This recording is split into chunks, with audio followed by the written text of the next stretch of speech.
শেখ হাসিনা যদি দেশে ফিরে কেবলমাত্র ফিরবে ফাঁসির রায় কার্যকর হওয়ার জন্য।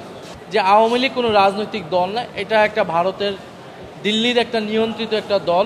মনে করি না এটা তেমন গুরুত্বপূর্ণ কিছু। এইটা মূলত এটা একটা প্রোপাগান্ডার অংশ। বাংলাদেশে এখন আওয়ামী লীগকে দলগতভাবে বিচারের আওতায় মুখোমুখি নেওয়ার কথা সরকারও ভাবছে। সেই দিন বাংলাদেশের মানুষ মিষ্টি বিলাবে যে এরকম ফাঁসির আসামি যে দেশে ফিরছে, আর সে আসলে তার জন্য ফাঁসির কাজটা অপেক্ষা করবে। সে 100% ভীতু বলে আমার মনে হয়। এরকম বর্বর ভীতু বাংলাদেশে বিরল। সে মনে করতেছে যে এখানে দেশে আসলে কোনো কিছু তাকে মনে হয় জামাই আদর বা ওইখানে বৌভাত হয় না, তার অবশ্যই হবে। তবে তার এবার হবে যে গলায় ফাঁসি ভাত হবে এবার, যে তার ফাঁসির কাস্টে তাকে ঝোলার জন্য। আর আমার যতটুকু ধারণা, সে এত তার জিনগতভাবে তো শেখ মুজিবের জিন যেহেতু শেখ হাসিনা পেয়েছে, সে 100% ভীতু বলে আমার মনে হয়। এরকম বর্বর ভীতু বাংলাদেশে বিরল। আর সে আসলে তার জন্য ফাঁসির কাজটা অপেক্ষা করবে। আর মানুষজনের বাংলাদেশে সেই দিন যে আসবে, সেই দিন বাংলাদেশের মানুষ অন্তত মিষ্টি বিলাবে যে এরকম ফাঁসির আসামি যে দেশে ফিরছে।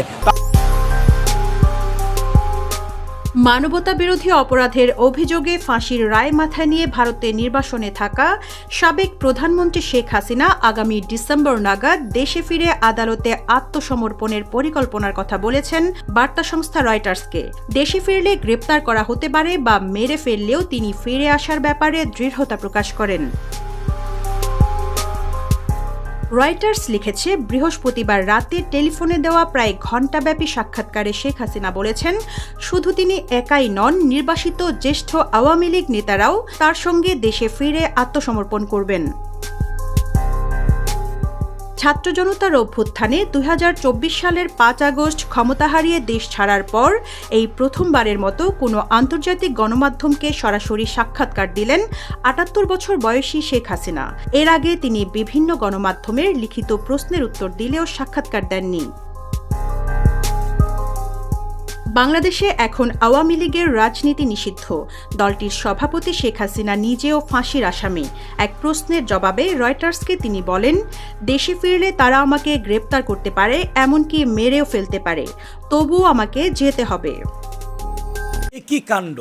একই কাণ্ড 16 ডিসেম্বরের মাধ্যমে শেখ হাসিনা বাংলাদেশে ফিরবে। তার হোক ফাঁসি হোক মৃত্যুদণ্ড, তাও নেতাকর্মীদেরকে নিয়ে বাংলাদেশে প্রবেশ করবে খুনি শেখ হাসিনা। ইতিমধ্যেই এনসিবির প্রধান নাহিদ ইসলাম বলেছেন, শেখ হাসিনা যখনই বাংলাদেশে আসবে ঠিক তখনই তাকে ফাঁসির রায় কার্যকর করা হবে।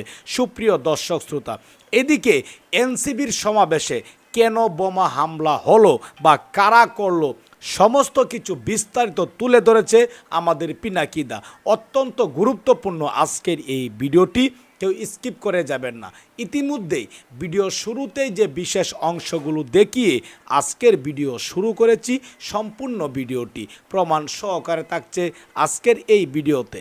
ডিসেম্বরে কেউ একজন দেশে ফেরার পরিকল্পনা করছেন, তো আমাদের থাকবে যে দেশের অলরেডি 16 বছরের ধ্বংসযজ্ঞ হয়েছে। এখন আমরাও চাই দেশে ফিরবে ফাঁসির রায় কার্যকর হওয়ার জন্য। বাংলাদেশে রায় হয়ে গিয়েছে। এখন এই সরকারের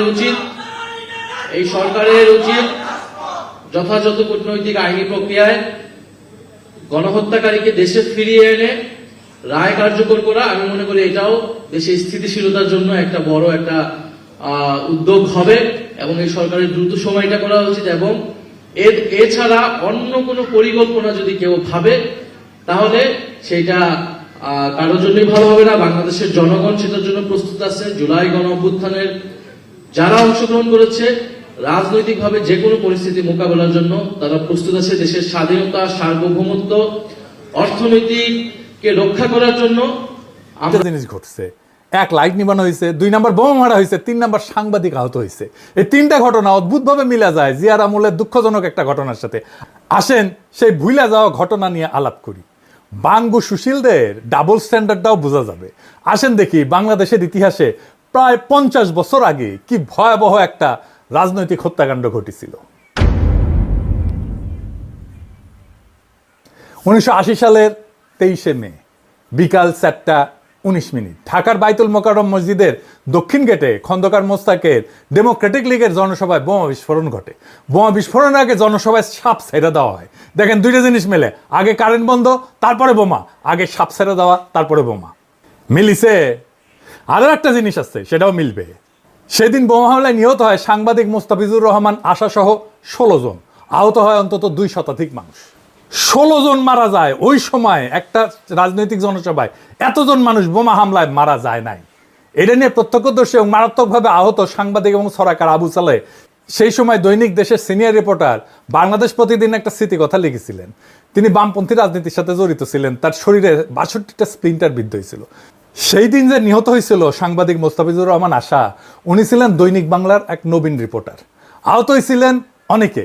জহিরুল হক দৈনিক বাংলার স্টাফ রিপোর্টার ছিলেন, মশির হোসেন দৈনিক বাংলা, কামরুজ্জামান ফটো সাংবাদিক, আব্দুল খালেক দৈনিক বাংলা, শফিকুল কবির চিফ রিপোর্টার ইত্তেফাক, রশিদ তালুকদারের ছবি তুলতো বিখ্যাত ইত্তেফাকের, জাকারিয়া মিলন ইত্তেফাকের, আব্দুল মান্নান সংগ্রাম, বাঙ্গাল আব্দুল কুদ্দুস সাপ্তাহিক, আকবর মাহবুব সাপ্তাহিক, মুক্তিবাণী সহ অনেকে।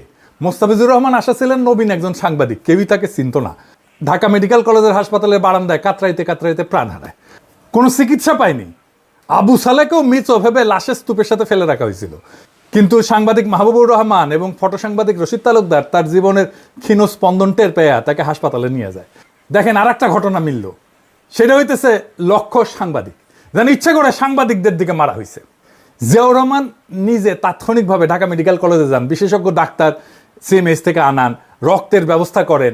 এরপরেও আহতদের দেখতে হাসপাতালে উনি নিয়মিত যেতেন। এডিটর সাহেব ছবিটা দেখেন, পত্রিকায় ছাপা হয়েছিল যে জিয়াউর রহমান আসছেন ঢাকা মেডিকেল কলেজ হাসপাতাল। ছবিটা একটু কেটে গেছে, তাও বোঝা যায়।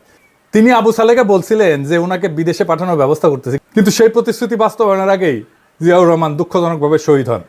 যাই হোক, তদন্ত কমিটি একটা গঠিত হয়েছিল, বিচারপতি শামসুদ্দিন ছিলেন আহ্বায়ক। রিপোর্ট প্রস্তুত হয়ে গেছিল, কিন্তু জিয়াউর রহমান মারা যাওয়ার পরে এটার প্রকাশ হয়নি, বিচার হয়নি। কি ছিল সেই রিপোর্টে কেউ জানে না। এতজন মানুষ মারা গেল, সাংবাদিক সহ, সাংবাদিকরা কেউ হাউকাউ করলো না। কয়জন ফ্যাসিস্ট দোষের সাংবাদিক জেলে আছে, তাই 111-এর 2 কালীগঞ্জ চিল্লায় একেবারে মাথা খারাপ করে দিছে। লিস্ট দিয়েছি এবং সেখানে আমরা বলেছি যে প্রায় 282 জন সাংবাদিকদের বিরুদ্ধে বিভিন্ন ধরনের মামলা হচ্ছে এবং তার মধ্যে 94 জন হত্যা মামলার তারা আসামি হিসাবে। তো সেটা আমরা প্রধানমন্ত্রীর কাছে সেই লিস্ট দিয়েছি। এই লিস্টটা একদম যে সম্পূর্ণ সেটা বলবো না, অসম্পূর্ণ থাকতে পারে, কিন্তু আমরা আন্তরিকভাবে চেষ্টা করে দিয়েছি এবং প্রধানমন্ত্রী সেটা গ্রহণ করেছেন। জিন্দেগিতে ওই ঘটনা নিয়ে একটা কথা বলছে, বলে নাই। তাহলে কারা আক্রমণ করতে পারে খন্দকার মোস্তাকের জনসভায়? আসেন এটা একটু বুঝে দেখি। বাংলাদেশে ইন্ডিয়ান স্ট্যাবলিশমেন্ট সবসময় চাইছে আওয়ামী লীগ ক্ষমতায় থাকলে যেন শক্তিশালী বিরোধী দল না থাকে, বিরোধী দলকে নিশ্চিহ্ন করে দেবো। বাকশাল দেখেন, হাসিনার আমল দেখেন। আর ক্ষমতায় না থাকলে যেন তারা প্রধান বিরোধী দল হিসেবে থাকে। এই খেলা চলে আসতেছে 1972 সাল থেকে। 1975-এর পরে তো আওয়ামী লীগের থাকারই কথা ছিল না। আওয়ামী লীগের একাংশ কাদের সিদ্দিকীর নেতৃত্বে ইন্ডিয়া পলায় যা বাংলাদেশ রাষ্ট্রের বিরুদ্ধে যুদ্ধ করছে, আমাদের আর্মির সাথে যুদ্ধ করছে, বাংলাদেশ আর্মির সাথে যুদ্ধ করছে, বাংলাদেশের ভেতরে এসে অন্তর্ঘাত করছে। তারা অন্তর্ঘাত করতে এসে পাবলিকের পিটাও খেয়েছে। কিন্তু জিয়াউর রহমান 1975 সালের পরে আওয়ামী লীগকে তার নিজের পলিটিক্যাল দুশ্মন হিসেবে বাইসা নিতে বাধ্য হয়েছিলেন। কেমনে জানেন? সংসদ নির্বাচন হইল, তখন বিএনপি অবশ্যই জিততো, কিন্তু বিরোধী দল হইতো খন্দকার মোস্তাকের পার্টি। মুস্তাককে জেলে নেওয়া হয়। 1976-এ সার্কিট হাউসে কাপ প্লেট চুরির অভিযোগে ছাড়া হয় 78 সালের 16 ডিসেম্বর উপলক্ষে। 1979 সালে ইলেকশন হইতেছে, 7 সপ্তাহ পরে উনি ছাড়া পেয়েছেন, তার 7 সপ্তাহের মধ্যে সংসদ নির্বাচন। খন্দকার মুস্তাক যেন দল গঠন করতে না পারে সেই জন্য 1976 সালে জেলে নেওয়া হয়। জাসদের মূল নেতাদেরকেও জেলে রাখা হয়। জাসদ 8টা আসন পায়, 39টা আসন পায় আওয়ামী লীগ প্রধান বিরোধী দল হয়। খন্দকার মুস্তাক দল করে নির্বাচন করতে পারলে আওয়ামী লীগের অবস্থানটা উনি নিতেন। আওয়ামী লীগের ভোটার বেশিরভাগ উনি পেতেন, আওয়ামী লীগের চেয়ে বেশি সিট পেতেন। উনার ভোটাররা মুসলিম লীগে ভোট দেয়, মুসলিম লীগ 20টা আসন পায়। খন্দকার মুস্তাকের দল যদি দাঁড়ায় যেতে পারতো তাহলে আওয়ামী লীগ আর প্রধান বিরোধী দল হয় না, বেশিরভাগ খন্দকার মুস্তাকের সাথে চলে যেত। জাসদ দ্বিতীয় দল হইতো, সেটা হয় নাই। তাই আওয়ামী লীগ আবার ফিরে আসছে। যেহেতু জিয়াউর রহমান আওয়ামী লীগরেই তার পলিটিক্যাল দুশ্মন বানাইতে চাইছিল, তাই আওয়ামী লীগ ফিরে আসছে। সেই কারণে খন্দকার মুস্তাকের জনসভায় বোমা হামলা, এই ঘটনা বিএনপিকে পরোক্ষ সুবিধা দিতেই পারে। কিন্তু এখনকার অবস্থা কি? এখন কি বিএনপি কোনোভাবে আওয়ামী লীগের স্পেস দিতে পারে? পারবে না। আওয়ামী লীগকে স্পেস দিলে বিএনপির নিজের যে ভোট ব্যাংক গড়ে উঠছে সেটা ধরে রাখতে পারবে না। জামাত ভীতি দেখায় বিএনপি পুরো আওয়ামী লীগের ভোট নিজের বাক্সে নিতে পারবে যদি আওয়ামী লীগ ভোট না করে, আর ভোট করলে ওই ভোট চলে যাবে। অদ্ভুত একটা অবস্থা বিএনপি। ইন্ডিয়াপন্থীরাও ভোট দেয়, অ্যান্টি ইন্ডিয়ানরাও ভোট দেয়। এইভাবে আপদকাল চলে, কিন্তু লং টার্মে কোনো একটা ক্লিয়ার পজিশন নিতে হবে। যাই হোক, ওই আলাপে আর না যাই। মানে 40% মানুষ তো জামাত এনসিপিতে ভোট দিছে, সংখ্যাটা কম না। এরা ঠিক রাজনীতি করতে পারলে বিএনপি মানে জামাত এনসিপি, তাহলে বিএনপির আরো ভোট নিয়ে আসতে পারবে। এরা যদি ঠিক রাজনীতি করতে পারে, এই কাজ করতে পারবে কিনা আল্লাহ মালুম। সংসদে তো তার প্রতিফলন দেখি না। যাই হোক, খন্দকার মোস্তাকের দল নাই, তাই জনসভায় বোমা মাইরা মানুষ মেরে ফেলার কোনো বিচার হয়নি। 16 জন মানুষ মারা গেছে, কোনো বিচার হয় নাই।